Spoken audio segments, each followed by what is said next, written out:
Welcome back to Rockstock Channel. It is Thursday, December 22nd. We're here with Cowen and Company's institutional sell-side analyst, David Deckelbaum, who covers Lithium, Albemarle, Livent, Lithium Americas, Piedmont, Allchem, and also Rare Earths, MP Materials, and Linus.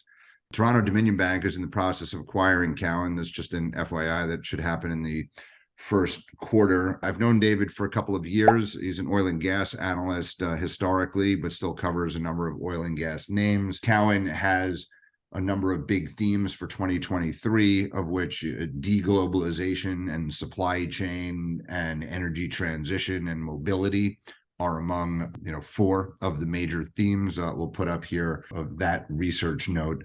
So we just wanted your perspective. You focus exclusively on U.S. investors, pretty much, I guess some European, but your mindset and who you talk to are hedge funds, mutual funds, who play U.S. listed names for the most part, producing companies for the most part, although a number of them do dabble in non-U.S. names and in exploration names or pre-production names. So appreciate your view. You're in the stronger for longer camp, as we are. You presented at the Fast Markets event, as did Rodney and I, and we were talking about, the song remains the same by the dip. Retracements are great opportunities. We now have another retracement.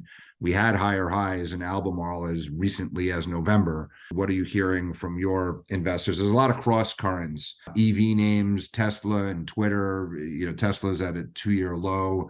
The SPACs, and the EV themes, all this money kind of came in, and a lot of those companies are down 80, 90%. And a lot of the investor base that's in that, I think, can get caught up in some of the U.S. listed, lithium names, in contrast to maybe some of the Canadian and Australian listed. So with that, I'll leave it with you, David, to give us your perspective on what's happening. Sure. I mean, I think that there's several factors at work. Let's start like one. Spot pricing for lithium has climbs to roughly $85,000, per ton on a battery grade LCE basis. I think coming from the fact that we're up over 150% year to date, I think everyone is looking at ways to play calling the top. And certainly I think one, you start with, what does this price mean? How sustainable is it? Does it lead to demand destruction? Does it slow down the pace of EV adoption?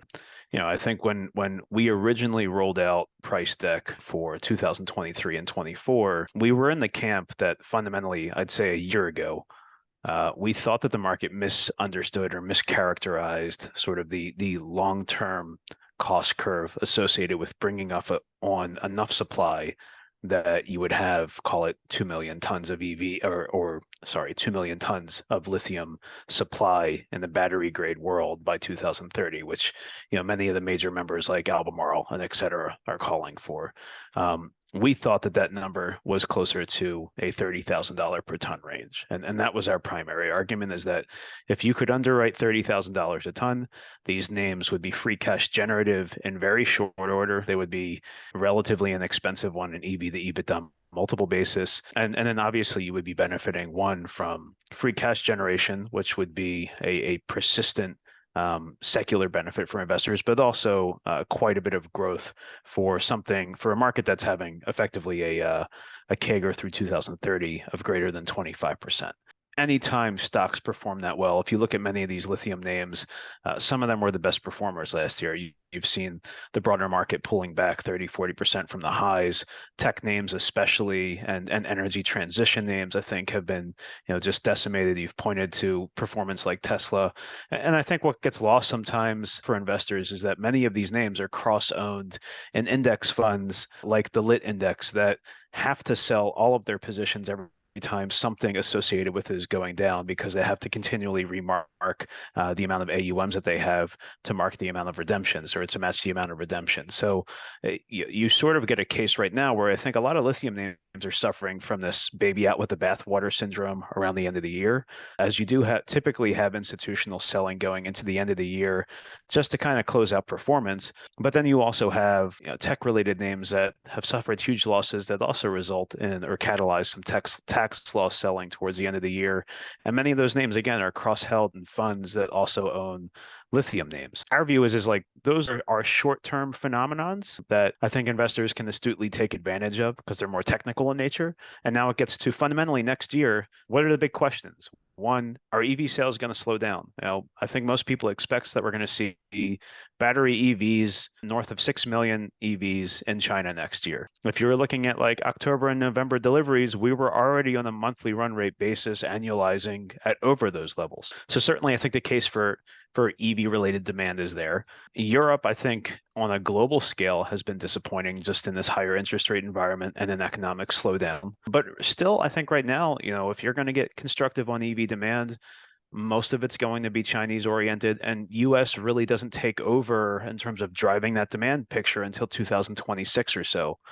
And I think in general, as you and your guests have pointed out on the show a number of times, supply is just really going to have a difficult time keeping up with that demand's growth pace. And we still think that creates like a very unique opportunity. Lithium names are extremely unique, and I think investors they don't have a whole lot to choose from. I think you sort of outlines the investable universe, right? You have the large incumbents like Albemarle. You have Livent that's significantly smaller on a production basis, but is a household name for most investors. And then you get into the Australians like Pilbara and Allkem. And then you have a number of non-producing names, and then you have SQM out of Chile. So the investable universe for the institutional funds maybe can buy Albemarle, maybe they buy Livent. They typically don't have more than one name, and I think as these names inevitably grow and they bring projects online, that creates sort of a positive tailwind of inertia for many fund flows just getting into the lithium space in general. Yeah, I think as we get into next year, you start to see China coming out of the COVID lockdowns of early December, late November.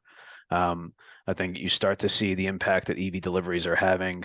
I think another big question is like, do we see EV subsidies in China get extended in 2023? That's not out of the question. I think the base case is that they expire in the beginning of the year. But I think everything that we see again is that we're going to be about 28% short next year in terms of battery related supply relative to demand.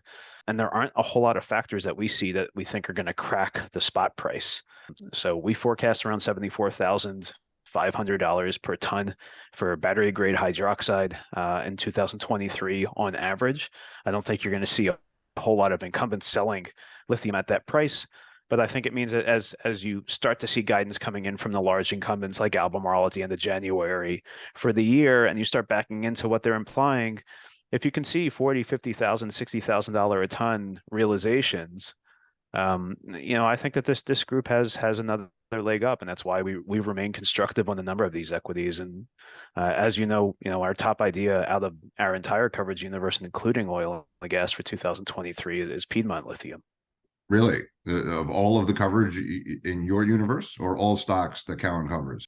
Well, each analyst at Cowen chooses a top idea, so it would be within my coverage universe. But I think, you brought up sort of non-developers, and I think that there's a number of new names to the lithium space. I think we track something like 29 projects coming online between now and 2025, and about 2/3 of them are coming from developing names that have not produced lithium before. You have a number of very impactful catalysts in the beginning of this year for some of those names, including Lithium Americas. But for Piedmont specifically, we see the impact of the NAL mine restart up in Quebec through operator Sayona is having a huge cash flow windfall to Piedmont in the back half of this year, just given their offtake arrangement. That if you look at the market cap of the company today, sub $900 million.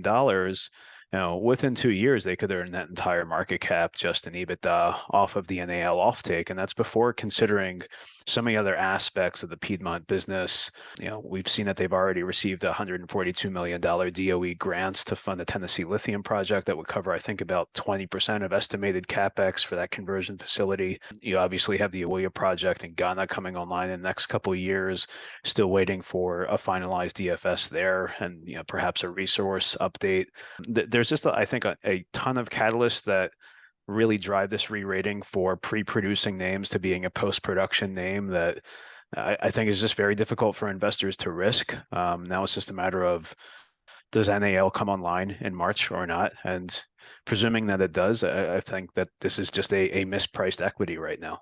Okay, thanks for that. I think Piedmont's targeting first half. I think Sayana has kind of talked about first quarter, so we'll see. But Sayana's website, they have a countdown clock yeah, until March 1st. So I heard that. I heard that.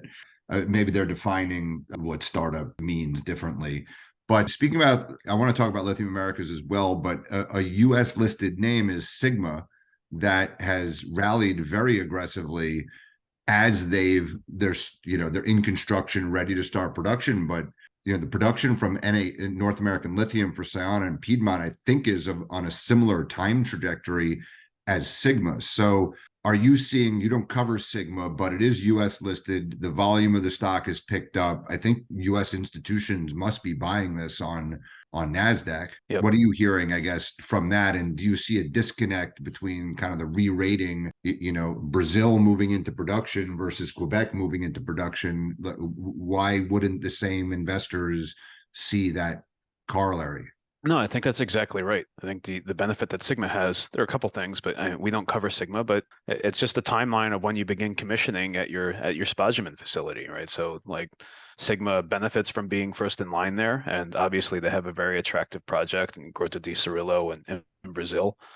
They recently announced expansion plans, right? So I think that it's once you're approaching that commissioning stage, I think it's very easy to capture investor mind share in the US, particularly if you're qualifying for IRA benefits, which is something that we haven't discussed. But if you think about the landscape today, which is dominated by Chinese converters that are receiving feedstock from Australia and Chile and Argentina, there aren't a whole lot of qualifying options for IRA compliant materials that would allow OEMs in this country to benefit from this EV tax credit. So about half of that $7,500 tax credit would be coming from 40% of your battery related materials, next year being from US or fair trade agreement countries.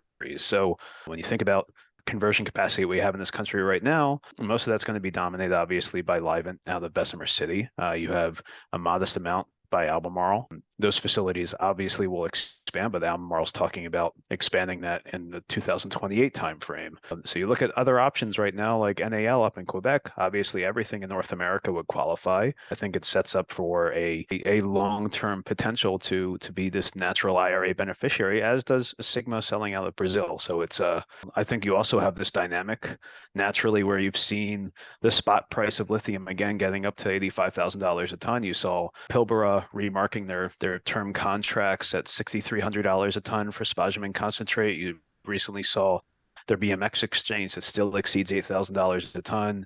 I think anyone that's selling spodumene into the spot market right now, like Sigma, like NAL would be, has certainly captured a lot of romanticism from the investor community. And I think there is very much a historical precedent of re-rating names that go from pre-production into post-production.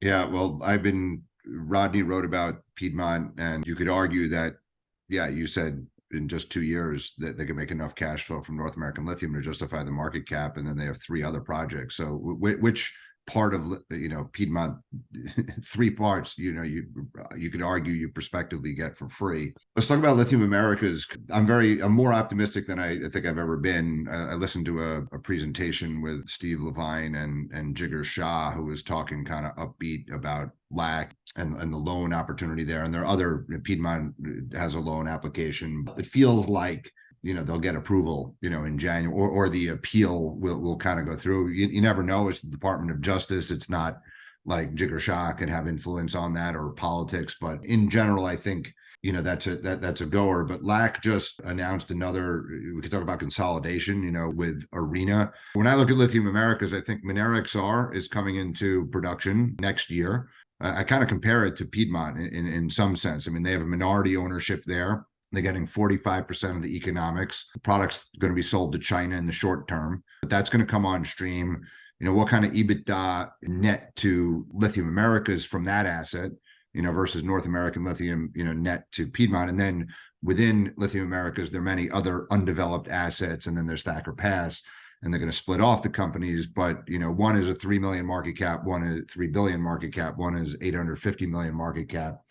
I guess talk about, what do you think about Lithium Americas, all their different projects, how the market perceives that, the valuation? Because a lot of these are both liquid pre-production names that US investors can trade, and they're trading them differently. Yep. Yeah. I mean, it's a very different event path, right? Because you have one of the largest catalysts in the beginning of the year. You have their hearing with Nevada District Court Judge Miranda Dew on January 5th. So the market expects that they're going to have a record of decision finalized on Thacker Pass in fairly short order. Keep in mind, I think the market originally expected this to happen sometime last summer, and that was delayed from prior COVID things and things like that. So that's route one. Is you have Thacker Pass, which I think has been touted as having upwards of 100,000 tons per annum of lithium capacity. It obviously is a very attractive resource. It's in the sedimentary clay deposit, would be certainly the largest project on an upstream side in the US to come online before 2030. But you obviously need to get that green light on the permitting side.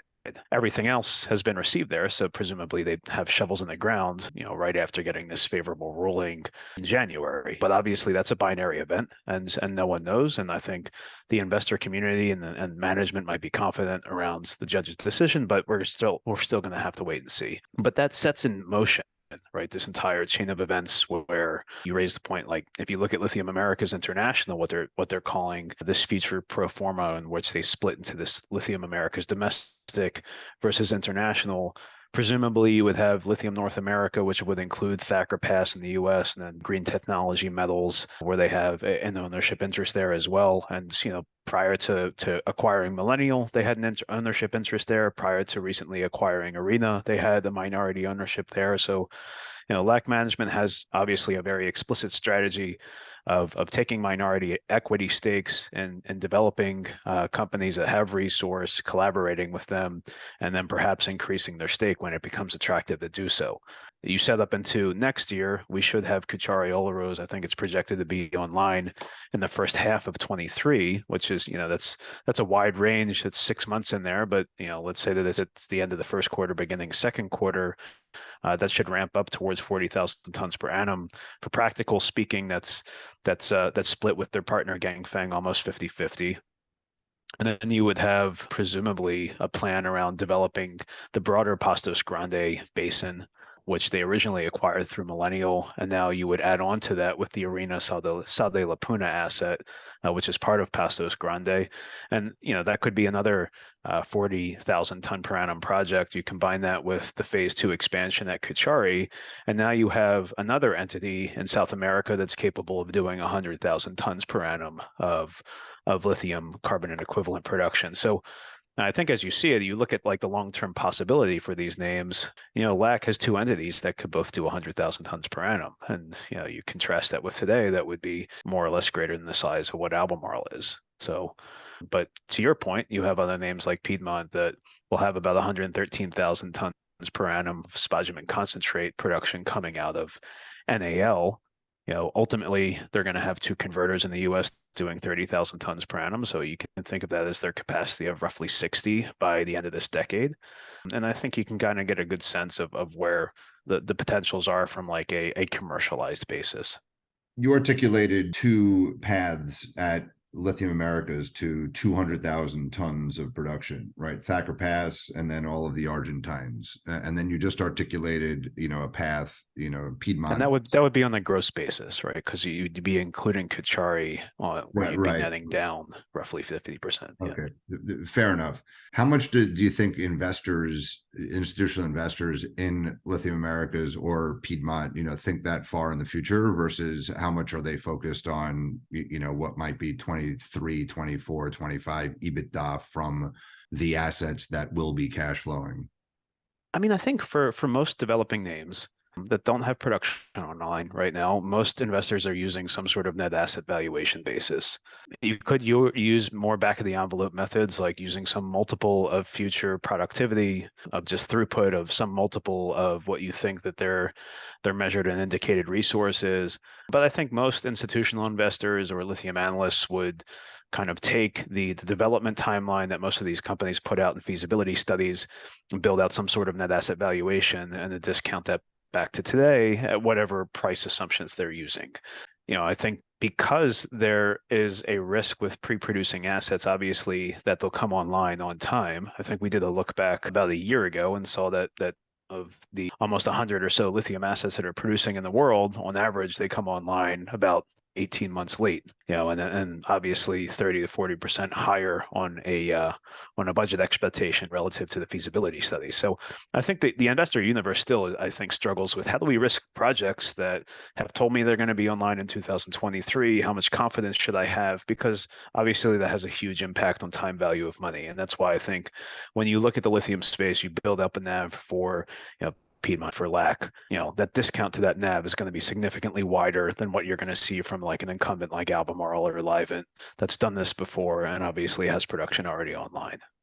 Let's talk about valuations of like the Albemarles and the Livents of the world. I've often looked back at 2013, 2015, when Rockwood bought Talison for $1 billion, and then Albemarle bought Rockwood for like $6.5 billion. And the multiple to trailing 12-month EBITDA that it was somewhere between 14 and 16 times. That was back then. Lithium prices were lower. I don't know what was forecast, on an EBITDA, basis, but what's the trailing 12-month EBITDA, of Albemarle today, or Livent today, or Allchem? If you don't know it off the top of your head, just how do we? I think you said in June, July that lithium equities are the cheapest that they've ever been, on this basis. And I think, Yep. That they're probably not. They're in the single digits. What's an appropriate multiple to pay for these these assets? We tend to think of it as that you'd be paying for next year's EBITDA or next year's cash flow as opposed to a trailing multiple. But I think it raises an interesting point of like, on average, pricing for this entire space, right, is going to be up in 2023 just by the nature of math. So, I think like as you look into certainly, 2023, I think on average right now, I mean, there's a pretty wide disparity of multiples, but I think we have Albemarle trading at roughly 4.9 times EBITDA. I think the average for the entire universe around 6 times. You know, you can look at some of the Australian names like Allchem that trade closer to 5 times on 23. But as you get out into 2024, like this space on average is trading sub 5 times, and that's for names that are growing production by 20 to 30% a year, and then that presumably obviously would continue for multiple years through 2026, 27. And I think like what we've pointed out before is that as you have some of these developing names coming online, like Piedmont, one of the reasons why we highlighted it as a top idea for 2023 was we have it trading at roughly 2.7 times 2024's EBITDA, and you look at some of the broader market trading closer to 8-9 times, and then certainly tech names trading beyond that. I mean, I think that we naturally draw the conclusion that if you look back into 2022 on a trailing basis, these names were trading at 9.5 times. So just the nature of growth and pricing, you're going to compress that multiple towards 6 times. And, if you can sustain a multiple for companies that should be, benefiting from a multi-year growth outlook, I think you can make a reasonable argument that these multiples are compressed beyond where they should be. And I think it's just going to be a matter of price discovery for this year and the following year of how are these companies doing with their contracting strategies? What is the price on the script telling us about their economics, and how are they doing on that execution? How should we think about what's going on with Tesla and Twitter? The liquidity driven investment in the EV space and the Fiskars and the QuantumScapes, which have traded down very significantly. A lot of these investors in those names are investors to some degree in lithium names because they want to play the EV thematics. And also drawing on your oil and gas experience, like for 10 years, we had this fracking boom, and it was not just oil companies, but frack sands companies and others that did very well until they didn't, do very well.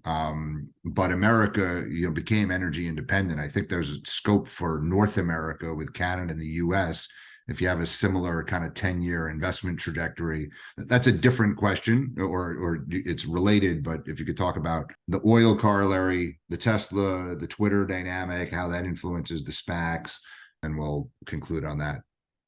Yeah, sure. Look, I can't speak specifically to Tesla or companies that I don't cover, certainly outside of my subsector coverage, right? But look, the lithium space has been an outlier in terms of positive performance in 2022 in the entire EV space. If you think about EV OEMs, they're going to be struggling to make deliveries by nature, like lithium is one of the causation factors at play there, right? So, but again, it gets back to large funds that own Tesla or tech-oriented funds, sustainability-oriented funds, growth-oriented funds, when they have to gross down their positions because Tesla's devalued, sometimes you end up with situations where they're selling their Albemarle and their Livent as well. There's the EV SPACs, money going into QuantumScape Yeah, at very high valuations, and yeah. now a lot of people left that space. What are those investors doing or thinking, as it relates to lithium and the Yeah. downstream versus upstream? If investors like to invest in big themes, right? Like Cowen puts out this big themes book, and portfolio managers at large institutions love themes because if you can catch on to something like that's disruptive, that's an easy way to generate alpha. Lithium was relatively ignored, in my view, from the institutional side until about 6 months ago when people realized that, hey, there's this price of something that keeps going up every single month. And maybe I should be paying attention to this. Maybe all of these OEMs that tell me that lithium pricing is going to come down precipitously over the next few years, maybe they're wrong. Maybe this means that there's a supply chain issue. Maybe this means that there's going to be a higher cost issue. And I think that you've gone from, instead of thinking maybe there's these big ideas like battery technologies or EVs that would be disruptive. Maybe we should play things that are a little bit more tangible, And again, like you brought up SPACs, like a number of SPACs and a number of tech-oriented companies were significantly pre-revenue by years and years and years. The big corollary between oil and gas and any resource is, how rapidly do you need supply? And again, we're calling on the lithium market to go from what 650,000 tons per annum to 2 million within the next 8 years, right? So that's a pretty heroic lift. So inherently, anything that has a reserve that's in the ground that has some intrinsic value associated with it. And now, are there disruptive ways to bring it out of the ground faster? Last year, I think a lot of concepts like direct lithium extraction, sort of piqued people's interest because it sounded like fracking. By analogy, when the fracking boom took off in earnest, in really the 2014-15 timeframe, you started seeing well performance, tripling in many cases. And the U.S. inherently, we grew our oil production from 5 million barrels a day to over 12 million barrels a day in almost 7 years, right? So I think people look at like lithium as this opportunity to do just that. The truth is that we haven't seen a technology that does that yet. We haven't seen that from DLE. We haven't seen anything that brings lithium to market faster. And I think that's been part of the investor education that people are starting to appreciate is these are assets that, it's stuff in the ground, it's tangible, it's real. I can apply a net asset valuation framework to this, and it's inherently always going to be tight because there isn't something so disruptive that's going to accelerate the pace of supply coming online other than capital. And I think what you're seeing is the fastest, and you guys have talked about this numerous times, you and Rodney, is the fastest way to get the commercial lithium supply to market is through hard rock. And in the best case scenario, with PEA, with permitting, with feasibility studies, you're still looking at 4 or 5 years. Construction alone can take up to 2 years. And I think investors I think the lithium world understands this, but the generalist investor that has looked at how best to play these disruptive themes of electrification, lithium is starting to pique their interest now because they're realizing there really is no substitute. I think everyone would love there to be some other material that could form a battery and solve all of the supply situations. But I think people are starting to accept like the penetration of lithium within EVs is not going to be displaced, and there isn't a magic wand to get more supply online at the pace that we need it to. And I think in general, like that sort of underpins our view and why would we remain constructive on our broader lithium coverage.